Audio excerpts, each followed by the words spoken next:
আমরা এমন এক সময়ে বাস করি যেখানে আমাদের চারপাশে শব্দের কোনো অভাব নেই। মানুষের কথা, গাড়ির শব্দ, মোবাইলের নোটিফিকেশন সব কিছুই আমাদেরকে ঘিরে রেখে আছে। আমরা কি কখনো নীরবতার সঙ্গে সময় কাটিয়েছি? শূন্যতার সাথে সময় কাটিয়েছি? শূন্যতা মানে কিন্তু নীরবতা নয়। শূন্যতা মানে নিজের ভেতরের মানুষটার সাথে বসবাস করা, নিজের ভেতরের মানুষটার কণ্ঠস্বর শোনা।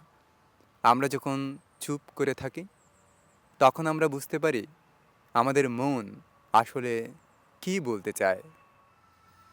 যখন প্রকৃতির দিকে নীরবে তাকাই, তখন দেখি পাহাড়ের দিকে তাকিয়ে থাকলেই বুঝতে পারি পাহাড় কোনো চিৎকার করে না, নদী তার সৌন্দর্যের কোনো বিজ্ঞাপন দেয় না, আর আকাশ তার বিশালতার কথা কখনোই বলে না।